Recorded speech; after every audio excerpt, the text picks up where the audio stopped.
अभी अभी क्लास खत्म हुई थी कि मैं पागलों की तरह क्लासरूम से बाहर भागा। मेरे पास यह देखने तक का समय नहीं था कि सामने से आने वाली लड़की कौन है। मैंने सीधे उसे पकड़कर किस कर लिया। ये देखकर आसपास के स्टूडेंट्स की हालत खराब हो गई, क्योंकि जिसे मैंने किस किया था वह पूरी यूनिवर्सिटी में अपने गुस्से के लिए मशहूर लड़की लियू रुयान थी। लेकिन जब मैंने आंखें खोलकर देखा कि सामने यही लड़की है, तो भले ही मुझे पता था कि आज मेरी बुरी तरह पिटाई होने वाली है, फिर भी मैं उसे छोड़ने को तैयार नहीं था, क्योंकि अगर मैंने उसे छोड़ा तो अगले ही पल मेरी जान चली जाती। असल में कुछ देर पहले ही उस बेकार सिस्टम ने मुझे एक कंपल्सरी मिशन दिया था। मुझे 10 सेकंड के अंदर किसी एक इंसान को ढूंढकर 30 सेकंड तक किस करना था, और अगर मैं फेल हो जाता तो सिस्टम सीधे मेरे शरीर को ब्लास्ट कर देता। मैंने इलेक्ट्रॉनिक इंजीनियरिंग डिपार्टमेंट की तरफ देखा, जहां चारों तरफ सिर्फ लड़के ही लड़के थे, इसीलिए मैं पूरी ताकत से बाहर की तरफ भागा। लेकिन मैंने कभी नहीं सोचा था कि जिसे मैंने जल्दबाजी में पकड़ लिया वह लियू रुयान निकलेगी। जब आखिरकार 30 सेकंड का काउंटडाउन खत्म हुआ तो मैंने तुरंत उसे छोड़ दिया। लियू रुयान, पहले मेरी बात सुनो, मैं बस तुम्हारे साथ मजाक कर रहा था। तेरी ऐसी की तैसी, यह कहकर उसने सीधे मेरे चेहरे पर मुक्का मार दिया। लेकिन मुझे पहले से अंदाजा था कि वह हमला करेगी, इसलिए उसका हाथ मेरे चेहरे तक पहुंचने से पहले ही मैंने उसे पकड़ लिया। वाह, जैसा नाम वैसा काम, हाथ तो काफी सॉफ्ट है। मेरी बात सुनते ही लियू रुयान और ज्यादा गुस्सा हो गई। गुस्से से उसका चेहरा लाल हो गया। उसने दांत भींचे और फिर से मुझे लात मारने की कोशिश की, लेकिन इस बार भी मैंने उसे आसानी से रोक लिया। लियू रुयान, मुझे पता है कि तुम मुझे पसंद करती हो, लेकिन इतना भी क्या जल्दी है कि खुद ही मेरी बाहों में आ जाओ। तुम ऐसा करोगी तो मेरे लिए भी मुश्किल हो जाएगी। आसपास खड़े सभी स्टूडेंट्स मुझे ऐसे देखने लगे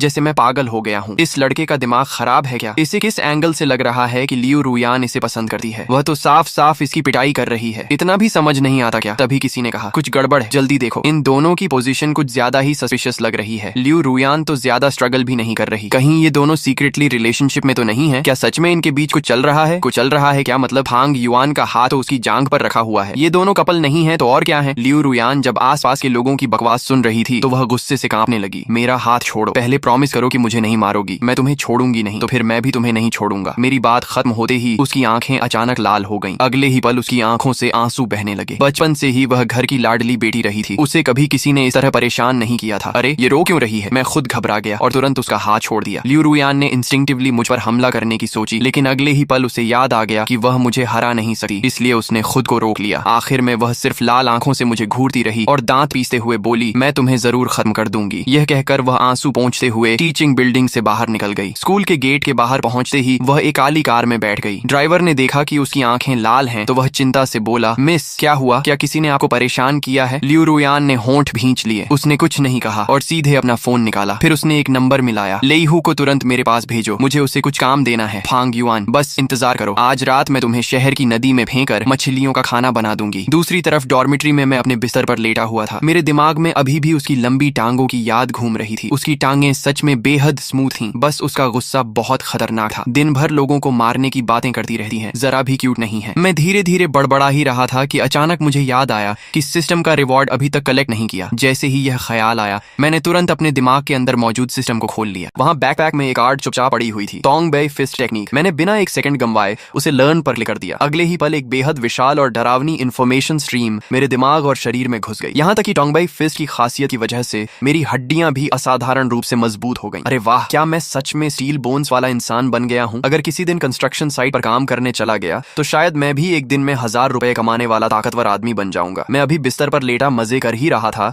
कि अचानक नीचे से एक तेज और गुस्से भरी आवाज गूंज उठी, फांग युआन बाहर निकल। मैं उछल कर बैठ गया। अरे नहीं, ये तो लियू रुयान की आवाज है। मुझे जल्दी कहीं छिप जाना चाहिए, लेकिन अगले ही पल मैंने सोचा, रुको जरा, वह तो लड़की है, वह लड़कों के हॉस्टल में कैसे घुस सकती है? मुझे डरने की क्या जरूरत है? लेकिन तभी एक जोरदार धमाका हुआ। धड़ाम! डॉर्मिट्री का दरवाजा किसी ने लात मारकर खोल दिया। मैंने सिर उठाकर देखा तो लियू रुयान दरवाजे पर खड़ी थी। फांग युआन, मैं नीचे से इतनी देर से तुम्हें बुला रही हूँ, क्या तुम बहरे हो गए हो? मैं बेबस होकर बोला, दीदी कम से कम मुझे रिएक्ट करने का थोड़ा समय तो देती। ये लड़कों का हॉस्टल है, आपको कोई आइडिया भी है? हॉस्टल वार्डन ने आपको रोकने की कोशिश भी नहीं की। चुप रहो और मेरे साथ चलो। ये कहते हुए वह सीधे मेरी तरफ बढ़ी और मेरा हाथ पकड़कर घसीटने लगी, लेकिन जैसे ही उसका हाथ मेरे करीब आया, मैंने फिर से उसे पकड़ लिया। मेरे ऐसा करते ही उसका गुस्सा फिर भड़क उठा। तुम चल रहे हो या नहीं? नहीं। लेकिन तभी उसकी आंखें अचानक धुंधली हो गईं और वह रोने जैसी शक्ल बनाने लगी। दोपहर में तुमने मुझे किस किया, मेरी टांग भी छुई, और अब मैं सिर्फ चाहती हूँ कि तुम मेरे साथ थोड़ी देर टहल लो, फिर भी तुम तैयार नहीं हो? अरे अरे नहीं दादी माँ, कृपया मत रोइए, मैं चलता हूँ, ठीक है? मेरी बात खत्म होते ही उसने मेरा हाथ पकड़ लिया और मुझे खींचते हुए हॉस्टल से बाहर ले गई। रास्ते भर तमाशा देखने वाले स्टूडेंट्स शोर मचाते रहे। मैंने कहा था ना, ये दोनों जरूर रिलेशनशिप में हैं। फांग युआन की तो लॉटरी लग गई। लियू रुयान का परिवार बहुत अमीर और पावरफुल है। हाय राम, ये कितने क्यूट लग रहे हैं। देखो देखो देखो लियू रुयान अभी भी उसका हाथ पकड़े हुए है। इन दोनों की केमिस्ट्री तो कमाल है। चारों तरफ लोगों की बातें सुनकर मैं परेशान हो गया। मैंने उसकी तरफ देखा और कहा, दीदी क्या आप मेरा हाथ छोड़ सकती हैं? अगर बाद में मुझे गर्लफ्रेंड नहीं मिली तो जिम्मेदारी आपकी होगी। ठीक है, मैं जिम्मेदारी लूंगी। मैंने उसकी आंखों में झांका। उन आंखों में ऐसा लग रहा था जैसे वह मुझे 10,000 बार मार देना चाहती हो। आपकी शक्ल देखकर तो मुझे बिल्कुल भरोसा नहीं हो रहा। लियू रुयान मन ही मन सोच रही थी। रुको बस थोड़ा और सब्र, जब मैं तुम्हें सही जगह ले जाऊंगी तब देखना तुम्हारा क्या हाल करती हूँ। मैंने पूछा, वैसे आप मुझे आखिर ले कहाँ जा रही हैं? स्कूल के पीछे वाले जंगल में। रुको, तुम उस मशहूर छोटे जंगल की बात कर रही हो? हाँ, मैं चौंक गया। अरे दीदी इतनी जल्दी भी क्या है, हम तो आधे दिन पहले ही मिले हैं। अपने आप को इतना सस्ता मत बनाइए। ज्यादा से ज्यादा दोपहर वाली बात में मैं थोड़ा नुकसान सह लेता हूँ। आप चाहो तो मेरी टांग भी छू सकती हो, हम बराबर हो जाएंगे। तुम्हारे दिमाग में हर समय ऐसी गंदी बातें ही क्यों चलती रहती हैं? मैंने कहा था टहलने जा रहे हैं, टहलने, समझे? अब मेरी भी त्योरियां चढ़ गईं। अरे जंगल में ले जाने की बात तुमने की और गंदा मुझे बोल रही हो? तो फिर मैं नहीं जा रहा, मैं वापस हॉस्टल जा रहा हूँ। ठीक है, मान लिया कि मैं गलत हूँ। अब खुश? कुछ देर बाद वह मुझे स्कूल के पीछे वाले जंगल में ले आई। ये जगह पहले से ही काफी अंधेरी थी। ये स्कूल के कपल्स की सबसे पसंदीदा जगह मानी जाती थी। रात के समय अगर कोई किसी झाड़ी को हटाकर देख ले तो शायद किसी कपल को रंगे हाथों पकड़ सकता था। मैंने चारों तरफ देखते हुए कहा, लियू रुयान यहाँ तो बहुत अंधेरा है, मुझे डर लग रहा है, क्यों ना हम थोड़ा पास खड़े हो जाएं। ये कहते हुए मैंने उसकी कमर पकड़ने के लिए हाथ बढ़ाया, लेकिन मेरा हाथ उसे छू भी नहीं पाया था कि उसने मुझे धक्का देकर दूर कर दिया। बदतमीज, फिर से मेरा फायदा उठाने की कोशिश कर रहे हो? फायदा क्या? मुझे सच में अंधेरे से डर लग रहा है। यहाँ तो कुछ दिखाई ही नहीं दे रहा। कुछ दिखाई नहीं दे रहा, बहुत अच्छा, ले हूँ, बाहर आओ। मैं अभी समझ भी नहीं पाया था कि क्या हो रहा है। एक सेकंड पहले तक वह बेचारा बनने का नाटक कर रही थी और अगले ही पल वह खतरनाक शेरनी बन गई। मैं मुंह भी नहीं खोल पाया था कि पीछे से एक तेज पंच की हवा महसूस हुई। लेकिन अब मेरी फिजिकल एबिलिटी पहले जैसी नहीं थी। मैंने आराम से साइड स्टेप लिया और हमला बचा लिया। लई हूँ तो वहीं हैरान रह गया। उसने 40 साल तक संडा और फाइटिंग आर्ट्स की ट्रेनिंग की थी। उसने सोचा था कि किसी कॉलेज स्टूडेंट पर स्नीक अटैक करना आसान होगा। उधर लियू रुयान भी स्तब्ध रह गई। तुमने कहा था कि यहाँ कुछ दिखाई नहीं दे रहा। मैंने हंसते हुए कहा, तुम लोग तो बिल्कुल स्पोर्ट्समैनशिप नहीं मानते। मुझे बचते देकर उसका गुस्सा और बढ़ गया। आज अगर मैंने तुम्हारी पिटाई नहीं की तो मेरा गुस्सा कभी शांत नहीं होगा। लेई हूँ, इसे बांध दो। लेई हूँ ने भी समय बर्बाद नहीं किया और सीधे मुझे लात मारने के लिए दौड़ा। उसने सोचा पहला अटैक बच गया तो वह उसकी किस्मत ही, देखता हूँ अब कैसे बचता है। लेकिन अगले ही पल कड़क की आवाज आई। फिर लेई हूँ दर्द से चिल्लाने लगा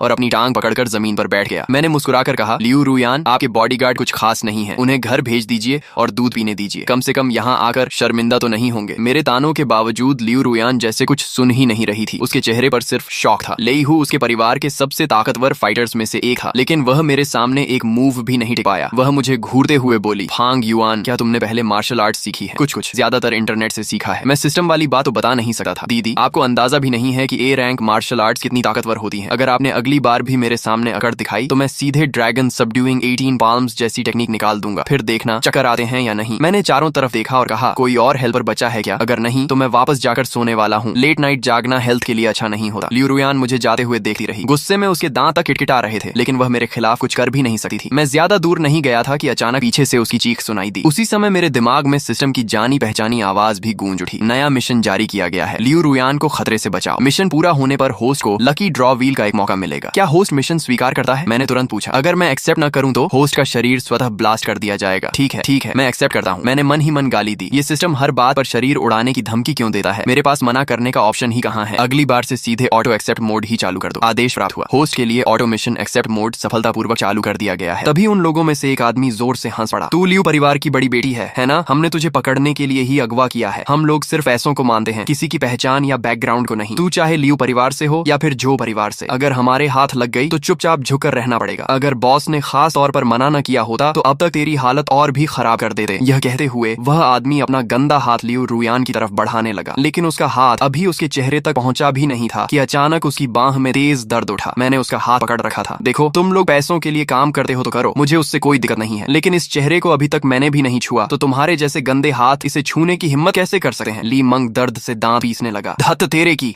ये लड़का कहां से टपक पड़ा? फिर उसने गुस्से में चिल्लाकर कहा, लाओ सी, लाओ वो, जाओ और इस लड़के की टांगें तोड़ दो। मैंने बेबसी से आंखें घुमा ली। तुम अंडरवर्ल्ड वालों की भी एक ही बीमारी है, हर बात पर लोगों की टांगें तोड़ने दौड़ पड़ते हो। क्या तुम्हारे खानदान की पुश्तैनी कला ही यही है? मेरे पीछे खड़ी लियू रुयान ने जल्दी से धीमी आवाज में कहा, सावधान रहना, ये दोनों बहुत ताकतवर हैं। लेई हू को भी इन्होंने सिर्फ 2 मूव्स में बेहोश कर दिया था। मैं मुस्कुराया और बोला, समझ गया बेबी, अब बस खड़ी होकर मेरा शो देखो। मैंने आलस से मुस्कुराते हुए पीछे मुड़कर देखने की भी जरूरत नहीं समझी और सीधा उन दोनों की तरफ दौड़ पड़ा। लियू रुयान मेरी पीठ को देखती रह गई। कुछ पल के लिए वह सच में हैरान हो गई। क्या बात है, मैं सच में थोड़ा इमोशनल हो गई हूँ। ये क्या हो रहा है? सामने इतने खतरनाक लोग खड़े हैं, फिर भी फांग युआन को मेरी वजह से फंसने का जरा भी डर नहीं है। लेकिन उसकी यह भावना 2.5 सेकंड भी नहीं टिक पाई, क्योंकि अगले ही पल लाओ सी और लाओ, वो दोनों जमीन पर पड़े कराह रहे थे। मैंने आराम से पलटकर उसकी तरफ देखा और मुस्कुराते हुए कहा, कैसा लगा बेबी, मैं स्मार्ट लग रहा हूँ ना? लियू रुयान ने आंखें तरेड़ते हुए कहा, बकवास बंद करो और पहले मुझे खोलो। जैसा आदेश बड़ी मालकिन। मैं उसके बंधन खोलने ही लगा था कि तभी ली मंग धीरे धीरे चलते हुए मेरे सामने आ गया। मैंने सिर तक नहीं उठाया और शांत आवाज में कहा, भाई तुम्हारे बचे हुए 10-12 आदमी भी एक साथ आ जाएं तो मेरा कुछ नहीं बिगाड़ सके। अक्लमंदी इसी में है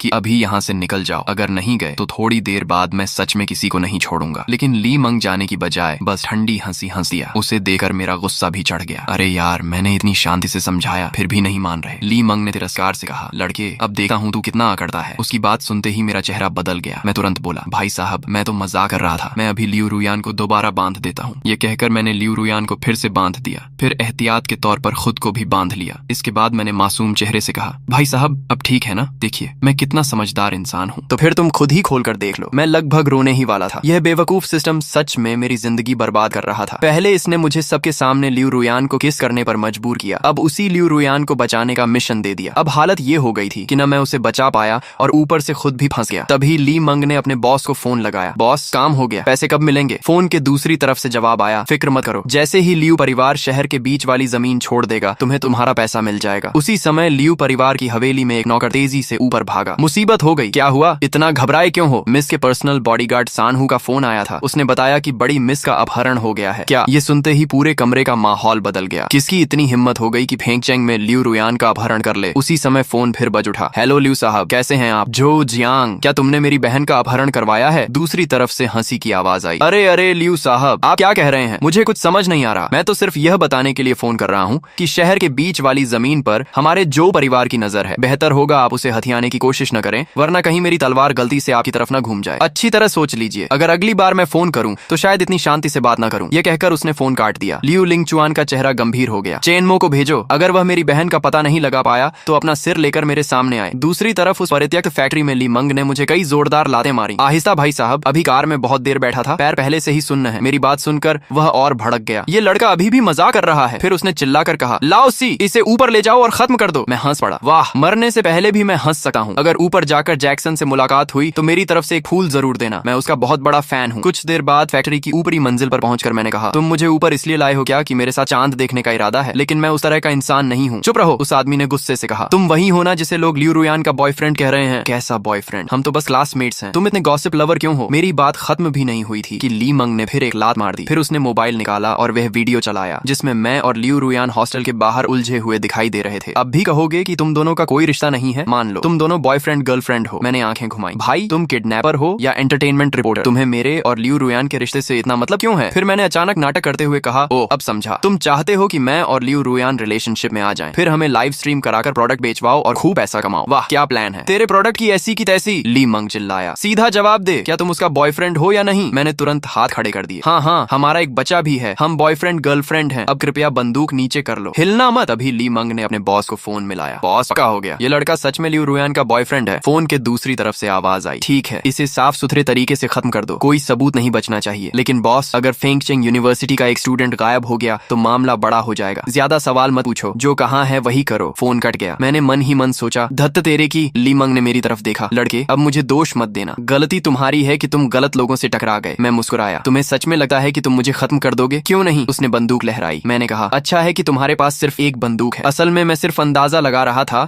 कि उसके पास एक ही बंदूक होगी, लेकिन इस मूर्ख ने खुद ही बात मान ली। मेरी बात सुनकर वह गुस्से से तमतमा गया और बंदूक सीधा मेरे सिर पर तान दी। एक बंदूक तुम्हें खत्म करने के लिए काफी नहीं है क्या? लेकिन इस बार मैं बिल्कुल नहीं डरा। मैंने अपना माथा आगे बढ़ाकर बंदूक की नली को छू लिया। पहला कारण यह था कि उसके बॉस ने उसे बंदूक न चलाने की चेतावनी दी थी। दूसरा कारण यह था कि लियू रुयान जैसी अमीर लड़की के गायब होने पर उसका भाई जरूर पूरे इलाके को खंगाल रहा होगा। मैं हंसकर बोला, चलाओ गोली, फिर लियू परिवार के लोग आवाज सुनकर यहाँ पहुंच जाएंगे। मेरी बात सुनकर ली मंग सच में घबरा गया, लेकिन वह फिर भी बोला, तो क्या हुआ? तू अभी भी बंधा हुआ है, मैं लात मार मार कर भी तुझे खत्म कर सकता हूँ। उसकी बात खत्म होते ही मैंने आराम से रस्सियां खोल दी। मूर्ख, ये रस्सियां मैंने खुद बांधी थी, मैं जब चाहूं खोल सकता हूँ। अब सच में उसकी हालत खराब हो गई। उसे पता था कि मेरी ताकत उसके मुकाबले बहुत ज्यादा है। घबराकर उसने गोली चला दी, लेकिन जब तक गोली चली मैं वहां से गायब हो चुका था। अगले ही पल उसकी दर्द भरी चीख गूंज उठी। मैंने उसकी टांग तोड़ दी थी। मेरी आंखों में बदले की चमक थी। तुमने मुझे 3 लातें मारी थी, मैंने तुम्हारी टांग तोड़ दी, हिसाब बराबर। नीचे मौजूद उसके आदमी हंस रहे थे और बातें कर रहे थे। लगता है ऊपर एक और आदमी खत्म हो गया। बॉस ने सीधे गोली क्यों नहीं मार दी? अगर कोई दुश्मन आ गया तो इस सुनसान जगह पर कौन आएगा? जल्दी काम खत्म करो, कल तक पैसा लेकर निकल जाएंगे। उधर नीचे बंधी हुई लियू रुयान ये सब सुनकर सुन्न रह गई। वह सोचने लगी, उस बड़े बदतमीज की मौत पर तो मुझे खुश होना चाहिए था, फिर मेरे दिल में इतना दर्द क्यों हो रहा है। उसकी आंखें भर आईं। बदतमीज, तुमने कहा था कि मुझे बचा कर ले जाओगे, फिर खुद कैसे मर गए? अगर तुम मुझे बचाने नहीं आते तो शायद तुम्हें मरना भी नहीं पड़ता। ये सब मेरी वजह से हुआ। अचानक उसने पूरी ताकत लगा दी और ऊपर की तरफ भाग पड़ी। अरे वह लड़की भाग गई, जल्दी पकड़ो। ऊपर पहुंचते ही लियू रुयान ने देखा कि एक परछाई जमीन पर पड़े दूसरे आदमी को बुरी तरह पीट रही है। उसे लगा कि फांग युआन को मारा जा रहा है। गुस्से में वह चिल्लाई, फांग युआन को छोड़ दो, मैं तुमसे लड़ूंगी। और वह सीधे कूद कर उस आदमी पर टूट पड़ी और जोर से काट लिया। अरे दीदी, क्या आप कुत्ता हैं? ये जानी पहचानी आवाज सुनते ही लियू रुयान रुक गई। उसने देखा कि सामने फांग युआन खड़ा है। फांग युआन, मुझे लगा तुम मर गए, मैं तुम्हारा बदला लेने आई थी। अच्छा हुआ तुम जिंदा हो। मैंने दर्द से अपना हाथ देखा, मेरा हाथ तो लगभग तुमने ही खत्म कर दिया। फिर मैंने उसे गौर से देखा, ये लड़की इतनी परेशान क्यों हो रही है? कहीं इसे सच में मुझसे प्यार तो नहीं हो गया? मैं मुस्कुराया और बोला, देखो तो सही, कैसा कांटा है तुमने। इतनी बहादुर लड़की मैंने जिंदगी में नहीं देखी। लियू रुयान खुशी और राहत से रोने लगी। मैंने हाथ पर बने दांतों के निशान को देखा और हंस पड़ा। वैसे शेप तो बुरा नहीं है, दिल जैसा लग रहा है। इसी बीच नीचे के बाकी गुंडे भी ऊपर पहुंच गए। उन्होंने अपने बॉस को जमीन पर पड़ा देखा तो घबरा गए। बॉस, बॉस, आपको क्या हुआ? ली मंग दर्द से चिल्लाया, मुझे छोड़ो, पहले इस लड़के को खत्म करो। बाकी गुंडों ने जैसे ही अपने बॉस की बात सुनी,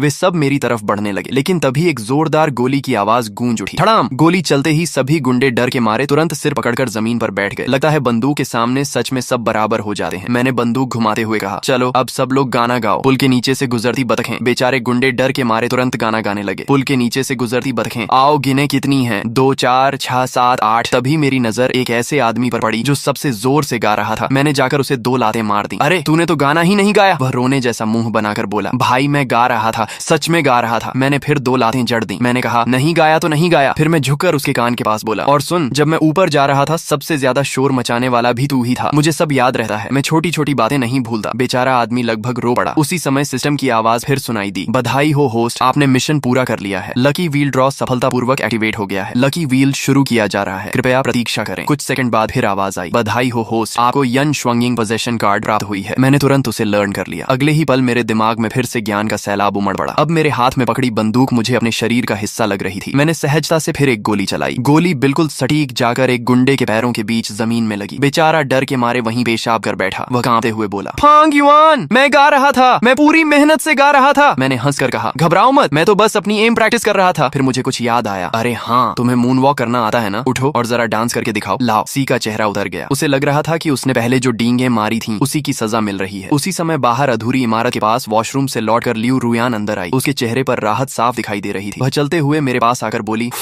अब जाकर चैन मिला, इतनी देर से रोक रखा था। मैंने माथा पकड़ लिया। दीदी, जरा लड़की जैसी बातें भी कर लिया करो। जो नहीं जानता होगा उसे लगेगा कि तुम किसी डाकू गिरोह की सरदार हो। अब जब खतरा खत्म हो चुका था, लियू रुयान का पुराना गुस्सैल स्वभाव वापस आ गया। यकीन मानो, मैं अभी तुम्हें खत्म कर सकती हूँ। ये कहते हुए उसने फिर मुझे लात मारने की कोशिश की, लेकिन मैंने हमेशा की तरह उसकी टांग पकड़ ली। फांग युआन, तुम फिर मेरा फायदा उठा रहे हो, मुझे छोड़ो, मैं तुम्हें मार डालूंगी। मैंने बेबस होकर कहा, दीदी, हर समय मारने पीटने की बातें मत किया करो, थोड़ा सभ्य बनो। सभ्य तुम्हारा सिर। उधर फैक्ट्री के बाहर लियू लिंग चुआन गोली की आवाज का पीछा करते हुए वहां पहुंच चुका था। एक आदमी उसके पास दौड़कर आया और बोला, यंग मास्टर, ड्रोन ने अंदर की लगभग सारी स्थिति स्कैन कर ली है। तो फिर वो सीधे बोलो। लियू लिंगचुआन ने ड्रोन की फीड वाला टैबलेट छीन लिया, लेकिन स्क्रीन देखते ही वह खुद भी सन्न रह गया। फैक्ट्री की पहली मंजिल पर दर्जनों गुंडे बंधे हुए बैठे थे। सबके सब गाना गा रहे थे और उनमें से एक आदमी मून वॉक भी कर रहा था। कुछ लोग गा रहे थे, कुछ नाच रहे थे और सब रस्सियों से बंधे हुए थे। लियू लिंगचुआन कुछ सेकंड तक चुप रहा, फिर बोला, ये लोग आखिर कर क्या रहे हैं? उसके साथ खड़े लोग भी हैरान थे। क्या इन लोगों की कोई अजीब हॉबी है? बंधे हुए होकर गाना और डांस करना। ये लोग किस तरह की पार्टी कर रहे हैं? अचानक सीन बदल गया। मैं अभी भी लियू रुयान की टांग पकड़े हुए था और उसे छेड़ते हुए मुस्कुरा रहा था, जबकि लियू रुयान गुस्से से मुझे घूर रही थी। उसी समय बाहर से देख रहे लियू लिंगचुआन ने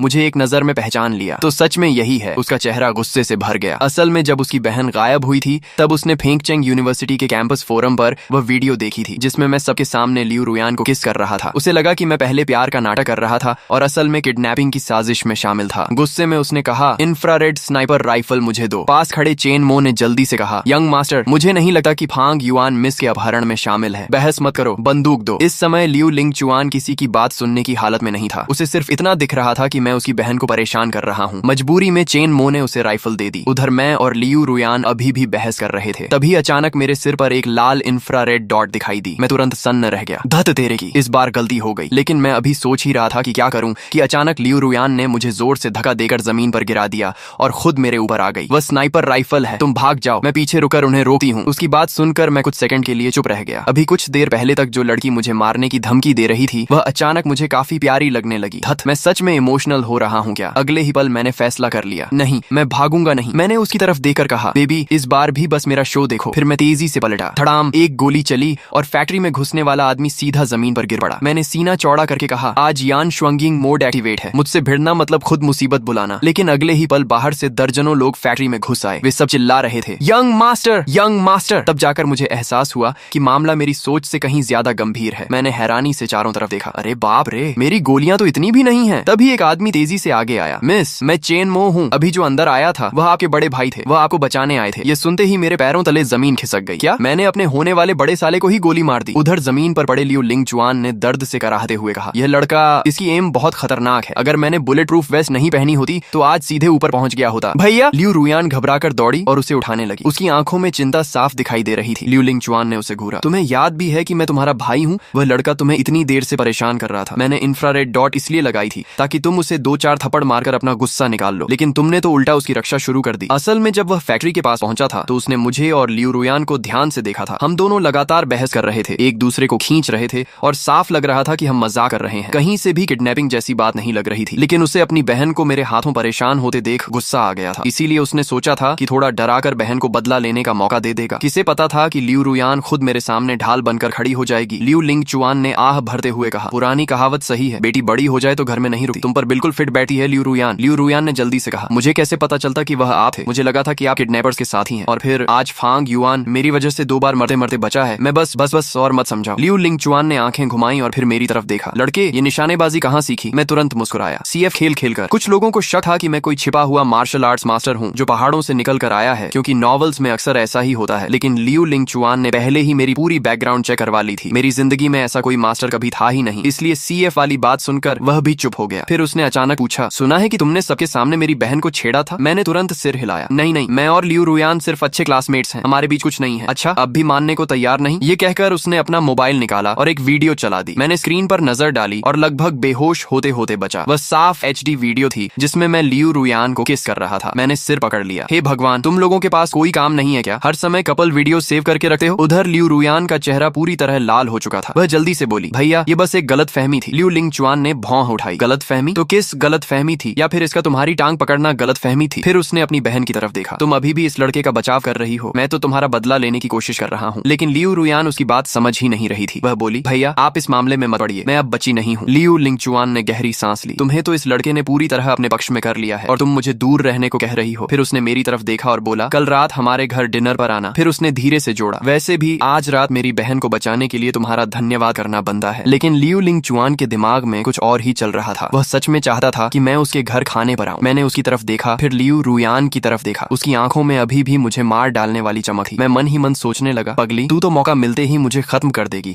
ऐसे में तेरे घर खाने पर जाना जान है तो जहान है। लेकिन अगले दिन मेरी सारी प्लानिंग फेल हो गई। सुबह से ही लियू रुयान ने मुझे 65 मिस्ड कॉल्स कर दी। 60वीं कॉल आते ही मैंने फोन उठा लिया, क्योंकि मुझे अच्छी तरह पता था कि अगर मैंने फोन नहीं उठाया तो पिछली बार की तरह वह सीधे हॉस्टल में घुस आएगी। हेलो दीदी, क्या तुम मुझे कॉल करके मार डालना चाहती हो? दूसरी तरफ से तुरंत आवाज आई, चुप रहो, जल्दी नीचे आओ। मैं स्कूल गेट पर काफी देर से तुम्हारा इंतजार कर रही हूँ। मैंने लंबी सांस ली। लगता है आज बचना मुश्किल है। फोन काटने के बाद लियू रुयान ने अपने भाई को भी फोन लगाया। भैया घर में खाना तैयार है ना? मैं और फांग युआन निकल रहे हैं। दूसरी तरफ से लियू लिंग चुआन बोला, रुयान कल की घटना के चक्कर में मैं ये बात भूल गया। आज मुझे झोऊ परिवार के लोगों के साथ डिनर पर जाना है, तो फिर मुझे और फांग युआन को भी साथ ले चलो ना। अगर मैं वहाँ नहीं रहूंगी तो मजा ही क्या आएगा। आज का मामला बहुत बड़ा है, तुम्हारा वहाँ जाना ठीक नहीं होगा। अगर आप ऐसा कह रहे हैं तो अब तो मैं जरूर जाऊंगी। लियू लिंग चुआन ने हार मान ली। ठीक है, लेकिन तुम दोनों वहाँ ज्यादा बातें मत करना। मीटिंग कहाँ है? छुआने लो। करीब आधे घंटे बाद मैं और लियू रुयान एक काली कार में बैठे शहर के बाहरी इलाके की तरफ जा रहे थे। घने जंगल को पार करने के बाद हम एक पुरानी लेकिन बेहद शानदार 3 मंजिला इमारत के सामने पहुंचे। जैसे ही मैं कार से उतरा मेरी आंखें चमक उठी। मैं ऐसे इधर उधर देखने लगा जैसे कोई गांव का आदमी पहली बार बड़े शहर आया हो। रुयान जल्दी देखो, वह बुगाटी है क्या? मैंने तो फेंगचेंग में कभी ऐसी कार नहीं देखी। फिर मैंने दूसरी तरफ देखा और चिल्लाया, अरे वह लोहन सॉन्ग ट्री है क्या? इतने सारे एक साथ, और उधर भी देखो। लियू रुयान ने माथा पकड़ लिया। क्या तुम 2 मिनट चुप नहीं रह सकते? चलो अंदर। भैया और बाकी लोग शायद पहले ही पहुंच चुके होंगे। इसके बाद हम दोनों उस इमारत के अंदर चले गए, लेकिन दरवाजे पर पहुंचते ही मैं चौंक गया। वहाँ एयरपोर्ट जैसी सिक्योरिटी चेकिंग मशीन लगी हुई थी। मैंने हैरानी से पूछा, ये रेस्टोरेंट है या एयरपोर्ट? इतनी सिक्योरिटी क्यों? लेकिन लियू रुयान बिल्कुल शांत थी। वह पहले भी कई बार यहाँ आ चुकी थी। उसने समझाया, छुआन यू लो के अंदर किसी को भी नाइफ, गन या किसी भी तरह का वेपन ले जाने की अनुमति नहीं है। यहाँ किसी भी तरह की वायलेंस पूरी तरह फॉरबिडन है। जो भी नियम तोड़ेगा उसे यहाँ से बाहर निकाल दिया जाएगा और हमेशा के लिए ब्लैक लिस्ट कर दिया जाएगा। फिर उसने एक पुरानी घटना सुनाई। जब हमारा लियू परिवार अभी फेंगचेंग का सबसे बड़ा परिवार नहीं बना था, तब उन्होंने एक चाल चली थी। उस समय मो परिवार सबसे ताकतवर परिवार था। हमारे परिवार ने उन्हें इतना भड़का दिया कि उन्होंने यहीं डाइनिंग टेबल पर फोर्क और नाइफ उठाकर हमला कर दिया। बस फिर क्या था, उन्होंने रूल तोड़ दिया और हमेशा के लिए ब्लैकलिस्ट हो गए। बाद में उनका प्रभाव खत्म हो गया और हमारा परिवार शहर का सबसे ताकतवर परिवार बन गया। मैं यह सुनकर दंग रह गया। सिर्फ एक रूल की वजह से इतना बड़ा परिवार खत्म हो गया था। इससे साफ था कि इस जगह के मालिक की ताकत कितनी बड़ी होगी। उसी समय सिक्योरिटी स्टाफ ने मुझे रोक लिया। सर, आपके पास एक फ्रूट नाइफ है, कृपया इसे जमा कर दीजिए। बाहर निकलते समय हम आपको वापस कर देंगे। मैंने तुरंत जेब से छोटी नाइफ निकाली। लियू रुयान ने मुझे घूरते हुए कहा, अरे बेवकूफ, खाना खाने आए हो या लड़ाई करने? मैंने मासूमियत से जवाब दिया, तुम्हारे साथ रहते हुए कौन जानता है कब फिर कोई प्रॉब्लम खड़ी हो जाए। गन तो मेरे पास है नहीं, इसलिए सेल्फ डिफेंस के लिए नाइफ रख ली थी। ये सुनकर लियू रुयान कुछ सेकंड तक मुझे देखती रही। फिर उसने धीरे से कहा, तुम सच में थोड़े से बेवकूफ हो। उसकी आवाज पहले जैसी गुस्से वाली नहीं थी, बल्कि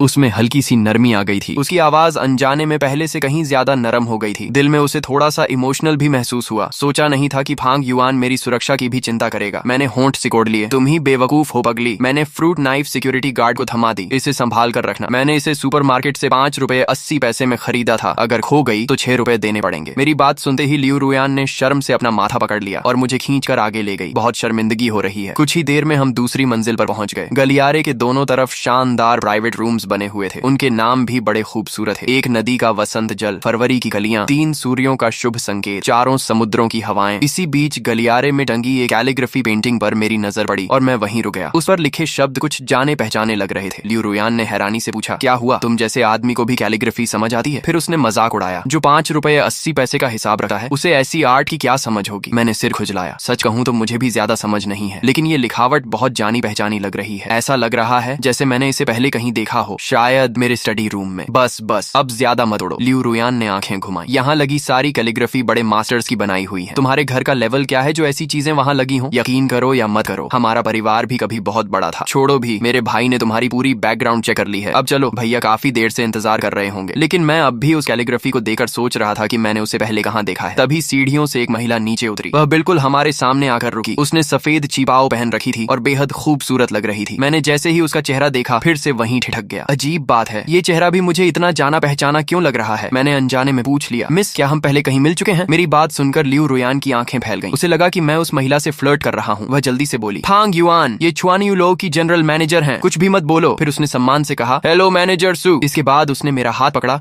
और लगभग घसीटे हुए वहां से ले गई। उसे डर था कि मैं कोई नई मुसीबत न खड़ी कर दूं। मैंने चलते चलते पूछा, इतनी जल्दी क्यों भाग रही हो? लियू रुयान ने मेरी कमर में चुटकी काटी। मैं तुम्हें बता रही हूँ, मैनेजर सू फेंगचेंग की बहुत बड़ी हस्ती है। छुआन यू लो के पीछे जो असली ताकत है, उससे उनका गहरा संबंध है। अगर तुमने उन्हें नाराज कर दिया तो बड़ी मुसीबत हो जाएगी। मैंने हंसते हुए कहा, अच्छा समझ गया। फिर मैंने उसे घूरते हुए पूछा, वैसे लियू रुयान, तुम मुझे इतना कंट्रोल क्यों करती हो? कहीं तुम मुझे पसंद तो नहीं करने लगी? ये सुनते ही उसका चेहरा लाल हो गया। कौन तुम्हें पसंद करेगा? फिर उसने दांत पीसकर कहा, जब तक मैं तुम्हारी हड्डियां नहीं तोड़ देती तब तक तुम्हें किसी दूसरी लड़की के साथ घूमने की इजाजत नहीं है। मैं हंस पड़ा। अच्छा, मुझे भी कोई खास फर्क नहीं पड़ता। उधर पीछे खड़ी मैनेजर सू वनकिंग हम दोनों को दूर जाते हुए देख रही थी। उसके होंठों पर एक रहस्यमयी मुस्कान उभर आई। फिर उसने मोबाइल निकाला और एक नंबर मिलाया। मास्टर, अभी अभी एक बहुत दिलचस्प बात हुई है। उसी समय दूसरी तरफ प्राइवेट रूम के अंदर जो जियांग के बड़े भाई जो तियानमिंग इस मामले को शांत करने के लिए फेंगचेंग के डेप्यूटी लीडर तान तियानजियान को साथ लेकर आए थे। इसी बीच मैं और लियू रुयान भी रूम के अंदर पहुंच गए। सॉरी, हम थोड़े लेट हो गए। लियू लिंगचुआन ने सबकी तरफ देखते हुए कहा, आओ मैं तुम्हारा परिचय कराता हूँ। ये फेंगचेंग के डेप्यूटी लीडर मिस्टर टान है। तुम इन्हें टान अंकल कह सकती हो। बाकी लोगों को शायद तुम पहले से जानती हो। फिर उसने मेरी तरफ इशारा किया। ये फांग युआन है, रुयान का क्लासमेट। जहाँ तक जो परिवार के दोनों भाइयों का सवाल था,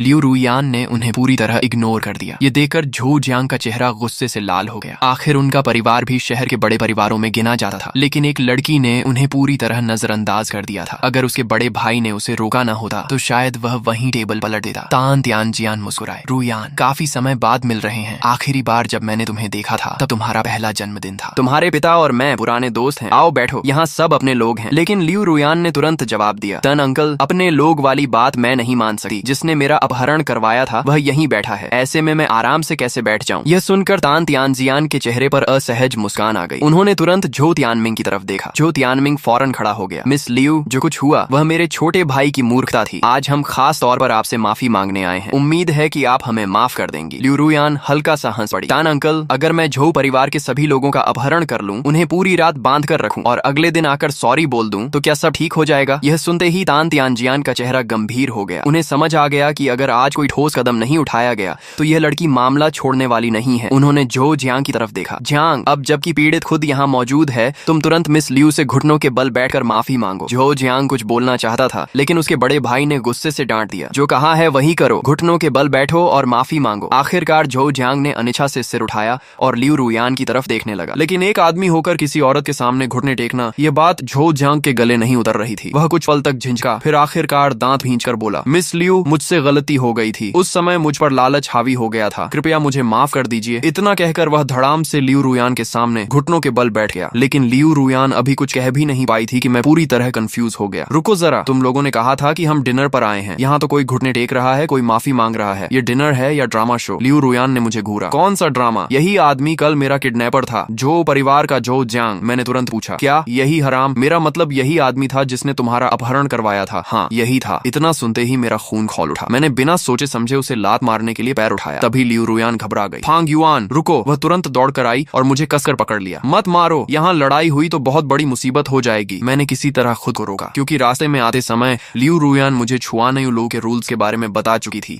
लेकिन तभी सिस्टम फिर से उछल पड़ा। Automatic mission mode activated. 30 second के अंदर झो जियांग को अपंग बना दो। Mission success, lucky wheel reward. Mission failure, system punishment. मैंने मन ही मन चिल्लाया, तू पागल है क्या? अभी अभी तो सुना कि यहाँ लड़ाई नहीं करनी। क्या तू मुझे मरवाकर ही मानेगा? लेकिन तभी घुटनों पर बैठा झो जियांग मेरी तरफ देकर हंस पड़ा। उसे पता था कि मैं यहाँ कुछ नहीं कर सकता। उसने उंगली दिखाकर कहा, मारना, अगर हिम्मत है तो मुझे यहीं पीट कर दिखा। बस उसकी यही बात आखिरी साबित हुई। मैंने झटके से लियू रुयान की पकड़ छुड़ाई और पूरी ताकत से एक लात उसके पैरों के बीच दे मारी। अगले ही पल झो जियांग की दर्दनाक चीख पूरे प्राइवेट रूम में गूंज उठी। हर कोई सन्न रह गया। जो तियानमिंग का चेहरा सफेद पड़ गया। वह भागकर अपने भाई के पास पहुंचा। जो जियांग दर्द से जमीन पर तड़प रहा था और उसके कपड़ों पर खून के निशान दिखने लगे थे। जो तियानमिंग कांपती उंगली से मेरी तरफ इशारा करते हुए बोला, तू पागल है क्या? इतना जोर से मारा? तू हमारे जो परिवार की वंश बेल ही खत्म कर देगा। ये कहकर उसने तुरंत टेबल पर रखा फोन उठाया और एम्बुलेंस बुलाने लगा। लेकिन तभी लियू लिंगचुआन ने उसका फोन छीन लिया। मिस्टर जो, इतनी सी चोट के लिए हंगामा करने की जरूरत नहीं है। इस मामले की जिम्मेदारी हमारा लियू परिवार लेगा। जो तियानमिंग गुस्से से कांप उठा। लियू लिंगचुआन, भले ही हमारा परिवार तुमसे कमजोर हो, लेकिन हर बात सहन नहीं कर सकता। इस मामले में कोई समझौता नहीं होगा। तभी बगल में बैठे तान तियानजियान बीच बचाव के लिए आगे आए। प्रेसिडेंट लियू जो जियांग की हालत काफी खराब है, पहले एम्बुलेंस बुला लेते हैं, कहीं जान का खतरा न हो जाए। लेकिन लियू लिंगचुआन ने बिना पलक झपकाए जवाब दिया, नहीं, आज झो जियांग अपने पैरों पर चलकर ही यहाँ से बाहर जाएगा। तान तियानजियान का चेहरा बदल गया। प्रेसिडेंट लियू, क्या आप सच में मेरे खिलाफ जाने की सोच रहे हैं? मत भूलिए, सिटी सेंटर प्रोजेक्ट की फाइनल अप्रूवल अभी भी मेरे हाथ में है। लेकिन लियू लिंगचुआन बिल्कुल शांत रहा। वह बस अपने हाथ में पकड़े टी कप को सहलाता रहा। तो क्या हुआ अगर रिश्ते खराब हो जाएं? इतना कहते ही प्राइवेट रूम के पीछे लगा बड़ा स्क्रीन डिवाइडर धीरे धीरे खुल गया। उसके पीछे एक आदमी आराम से बैठकर चाय पी रहा था। जैसे ही तान तियानजियान ने उसे देखा, वह उछल पड़ा। हन सर। असल में लियू लिंगचुआन को पहले से अंदाजा था कि तान तियानजियान सिटी सेंटर प्रोजेक्ट का दबाव डालकर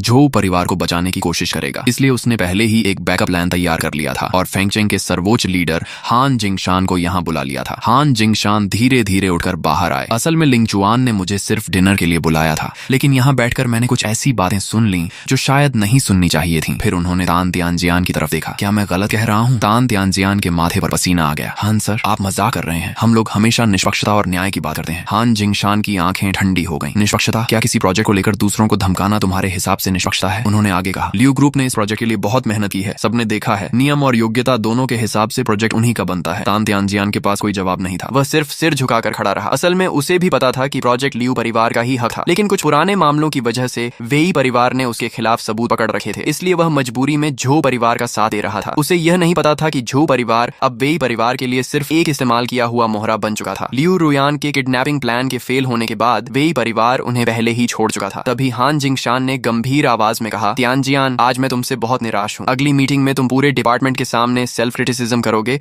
और तुम्हारी प्रमोशन फाइल भी फिलहाल रोक दी जाएगी। अगर तुमने अपना रवैया नहीं बदला तो आगे क्या होगा ये तुम्हें पता है। तान तियानजियान का चेहरा उतर गया। जी हाँ सर। फिर हान जिंगशान ने कमरे में मौजूद सभी लोगों की तरफ देखा और कहा, आज मैं यहाँ फेंगचेंग के लीडर के रूप में सिर्फ एक काम करूंगा, निष्पक्ष फैसला। झो जियांग घायल हुआ है, इसलिए उसका इलाज होगा। लिंगचुआन, एम्बुलेंस बुलाओ और उसे हॉस्पिटल भेजो। लियू लिंगचुआन कुछ कहना चाहता था, लेकिन हान जिंगशान ने हाथ उठाकर रोक दिया। मेरी बात मानो। फिर उन्होंने आगे कहा, और जहां तक उसे घायल करने वाले व्यक्ति का सवाल है, मैं खुद इस मामले को संभालूंगा। छुआनयू लो के मालिक ने भी साफ कर दिया कि यह पूरी घटना मेरी व्यक्तिगत हरकत थी। और इसका लियू परिवार से कोई संबंध नहीं है। साथ ही जो जियांग के किडनैपिंग केस को लेकर भी उन्होंने कहा कि जब वह ठीक हो जाए तो खुद जाकर आत्मसमर्पण करे। ऐसे फैसले से सब संतुष्ट है ना? ये सुनकर झोउ तियानमिंग, जो अभी तक सोच रहा था कि आज लियू परिवार बर्बाद हो जाएगा, उसका चेहरा तुरंत बदल गया। हाँ सर, यह फांग युआन साफ तौर पर लियू परिवार के साथ आया था, वह उन्हीं का आदमी है। हान जिंगशान ने मेरी तरफ देखा और शांत स्वर में पूछा, छोटे भाई तुम्हारा नाम क्या है? मैंने बिना झिझक जवाब दिया, मेरा नाम फांग युआन है। और बूढ़े साहब, मुझे लगता है आप काफी न्यायप्रिय इंसान हैं। मैंने झोउ जियांग को इसलिए मारा क्योंकि उसने कल रात लगभग मेरी और लियू रुयान की जान ले ली थी। इसका लियू परिवार से कोई लेना देना नहीं है। मेरे मुंह से बूढ़े साहब सुनकर भी हान जिंगशान नाराज नहीं हुए, बल्कि मन ही मन उन्हें लगा कि यह लड़का वफादार है। फिर उन्होंने झोउ तियानमिंग की तरफ देखा। सुना, इसका नाम फांग युआन है, लियू नहीं। करीब 10 मिनट बाद एम्बुलेंस भी आ गई और पुलिस भी पहुंच गई। झोउ जियांग को हॉस्पिटल भेज दिया गया, जबकि मुझे पुलिस कार में बैठा लिया गया क्योंकि छुआनयू लॉ के अंदर गंभीर हिंसक घटना हुई थी। उसी समय सु वनकिंग भी मौके पर पहुंच गई, लेकिन जब उसने देखा कि घायल करने वाला व्यक्ति मैं हूं तो वह कुछ पल के लिए चौंक गई। यह क्या हुआ? हान जिंगशान ने उसकी तरफ देकर हल्की मुस्कान के साथ कहा, मैनेजर सु, जरा एक तरफ चलकर बात करते हैं। उधर लियू रुयान बेहद परेशान हो गई थी। वह पुलिस कार के पीछे भागकर सब कुछ समझाना चाहती थी, लेकिन लियू लिंगचुआन ने उसे रोक लिया। अभी जल्दीबाजी मत करो, पहले घर चलते हैं। फिर वह शांति से झोउ तियानमिंग के सामने जा खड़ा हुआ। मैंने तुम्हें मौका दिया था, लेकिन तुमने खुद रिश्ते खराब करने का फैसला किया। 3 दिन, बस 3 दिन के अंदर तुम्हारा झोउ परिवार खत्म हो जाएगा। झोउ तियानमिंग के गले से थूक निकलना भी मुश्किल हो गया। उसे समझ आ गया था कि सब खत्म हो चुका है। अगर हान जिंगशान और छुआनयू लो के मालिक दोनों लियू परिवार के साथ हैं, तो लियू परिवार को कोई नुकसान नहीं होगा। अब खुद को बचाने का सिर्फ एक ही रास्ता था। उसने तुरंत कहा, प्रेसिडेंट लियू, किडनैपिंग की पूरी योजना सिर्फ एक आदमी की थी। इसका मुझसे और झोउ परिवार से कोई संबंध नहीं है। क्या मुझे जीने का एक मौका मिल सकता है? लियू लिंगचुआन ने ठंडी नजर से उसकी तरफ देखा। मुझे मरने वाले लोगों पर दया नहीं आती। यह कहकर वह मुड़ने ही वाला था कि झोउ तियानमिंग ने जल्दी से कहा, हमारा झोउ परिवार शुरू से ही वेई परिवार का मोहरा रहा है। ये बात आप भी जानते हैं। मैं जीना चाहता हूँ। अगर आप मुझे छोड़ दें तो मैं वेई परिवार की सारी जानकारी आपको दे दूंगा। लियू लिंगचुआन ने ठंडे स्वर में कहा, वेई परिवार का हाथ जहां तक आएगा मैं वहीं काट दूंगा। फेंगचेंग में मैं उनसे नहीं डरता, लेकिन झोउ तियानमिंग ने अगला दांव खेला। सुना है आपके पिता 2 साल पहले अचानक लोंगचेंग चले गए थे। क्या आप नहीं जानना चाहते कि वह वहां क्यों गए? ये सुनते ही लियू लिंगचुआन के कदम रुक गए। झोउ तियानमिंग जुआ खेल रहा था। उसे उम्मीद थी कि लियू लिंगचुआन अपने पिता की खबर जानना चाहेगा, और वह सही निकला। लियू लिंगचुआन धीरे से पलटा और बोला, अगर मुझे वह जानकारी नहीं मिली जो मैं चाहता हूँ तो तुम्हारा पूरा झोउ परिवार खत्म हो जाएगा। फिर उसने अपनी बहन की तरफ देखा, रुयान तुम पहले घर, लेकिन वह बात पूरी भी नहीं कर पाया। रुयान कहाँ गई? एक बॉडीगार्ड ने जवाब दिया, मैंने अभी अभी मिस लियू को बाहर भागते देखा था। लियू लिंगचुआन का माथा सिकुड़ गया। कहीं वह फांग युआन के पीछे तो नहीं चली गई? उसने तुरंत लोगों को आदेश दिया कि झोउ तियानमिंग को कार में बिठा कर ले जाएं। फिर वह खुद बाहर दौड़ पड़ा, लेकिन जब तक वह मेन गेट तक पहुंचा, लियू रुयान पहले ही कार लेकर निकल चुकी थी। मजबूरी में उसने उसे फोन लगाया, रुयान कहाँ जा रही हो? दूसरी तरफ से तुरंत जवाब आया, फांग युआन ने मेरी खातिर हाथ उठाया था, मैं उसे ऐसे अकेला नहीं छोड़ सकती। मैं पुलिस को सच बताने जा रही हूँ। फोन पर उसकी आवाज रोने जैसी हो गई थी, लेकिन लियू लिंगचुआन का ध्यान किसी और बात पर था। अगर यह साबित हो गया कि फांग युआन का लियू परिवार से गहरा संबंध है तो हान जिंगशान की सारी मेहनत बेकार हो जाएगी। तभी लियू रुयान ने कहा, भैया आपने बचपन से मुझे सिखाया है कि एहसान नहीं भूलना चाहिए। फांग युआन ने मेरे लिए बहुत कुछ किया है। अगर आज हम सारी गलती उसी के सिर पर डाल दें तो मैं खुद को कभी माफ नहीं कर पाऊंगी। मैं जरूर जाऊंगी। ये सुनकर लियू लिंगचुआन कुछ पल चुप हो गया। उसे पहली बार महसूस हुआ कि उसकी बहन सच में कितनी परेशान है। फिर अचानक वह हंस पड़ा, सच सच बताओ, क्या तुम इस लड़के को पसंद करने लगी हो? भैया हम यहाँ सीरियस बात कर रहे हैं। लियू रुयान का चेहरा लाल पड़ गया। आप जाएं या न जाएं, मैं फांग युआन को बाहर निकाल कर ही रहूंगी। लियू लिंगचुआन ने आखिरकार हार मान ली। ठीक है, मैं वादा करता हूँ कि आज रात फांग युआन सुरक्षित तरीके से पुलिस स्टेशन से बाहर आ जाएगा। उस पर कोई असर नहीं पड़ेगा। सच, अगर भरोसा नहीं है तो खुद पुलिस स्टेशन के बाहर इंतजार कर लेना। रात 12 बजे से पहले वो बाहर होगा। ठीक है, मैं अभी अंकल जिन से कैंपर वैन मंगवाती हूँ। आज रात मैं वहीं रुकूंगी। फोन कटने के बाद लियू लिंगचुआन ने आह भरी। सच में बेटियां बड़ी हो जाएं तो उन्हें रोका नहीं जा सकता। उधर छुआनयू लो के प्राइवेट रूम में सु वनकिंग ने हान जिंगशान से पूछा, हान सर, आप कहना चाहते हैं कि चोट पहुंचाने वाला यही फांग युआन था? हान जिंगशान ने सिर हिलाया। हाँ, मैं पूरी घटना के दौरान वहीं मौजूद था। सु वनकिंग ने कहा, लेकिन अगर मुझे सही याद है तो फांग युआन को लियू परिवार ही यहाँ लेकर आया था, और छुआनयू लो में लड़ाई करने का अंजाम आप जानते हैं। हान जिंगशान मुस्कुराए, इसीलिए मैंने आपसे अलग बात करने को कहा। 13 साल पहले लोंगचेंग में मेरी मुलाकात तुम्हारे मालिक से हुई थी। उस समय मैंने उनकी जान बचाने के लिए एक गोली खाई थी। वह मुझ पर एक एहसानमंद है। इस बार लियू परिवार को छोड़ देना उसी एहसान की वापसी समझ लो। सु वनकिंग कुछ पल चुप रही, फिर बोली, हन सर, क्या आप सच में उस एक एहसान को इस मामले में इस्तेमाल करना चाहते हैं? हमारे मालिक ने कहा था कि अगर आपको कभी लोंगचेंग वापस लौटना हो तो वह आपकी पूरी मदद करेंगे। अगर आपने यह एहसान अभी खर्च कर दिया तो शायद वह मौका फिर न मिले। हान जिंगशान हल्के से मुस्कुराए, तुम्हारे मालिक को मेरी तरफ से धन्यवाद कहना, लेकिन मैं उस जगह वापस नहीं जाना चाहता। लियू परिवार ने मुझ पर एहसान किया था और मैं तुम्हारे मालिक का एहसानमंद हूँ। हर चीज का एक चक्र होता है, शायद अब वह पूरा होने का समय आ गया है। यह कहकर उन्होंने दोनों हाथ जोड़ दिए। बस यही फैसला है और जब कभी मैं लॉन्ग चेंग आऊं तो अपने मालिक से कहना कि मुझे एक साधारण भोजन जरूर खिलाएं। सु वन किंग मुस्कुराई और उन्हें विदा किया, लेकिन जैसे ही हान जिंगशान वहां से गए उसने तुरंत एक फोन मिलाया। मास्टर, आपको पता है, लगता है फांग युआन ने लोगों को पीटना भी सीख लिया है। दोस्तों, फिलहाल इस मैनवा के सिर्फ इतने ही पार्ट्स आए हैं। जैसे ही इसके नए पार्ट्स रिलीज होंगे मैं उन्हें सबसे पहले युवा एक्सप्लेन ओपी पर अपलोड कर दूंगा। इसलिए अगर आप इस स्टोरी का अगला पार्ट मिस नहीं करना चाहते तो अभी युवा एक्सप्लेन ओपी को सब्सक्राइब कर लो। मिलते हैं अगले पार्ट में।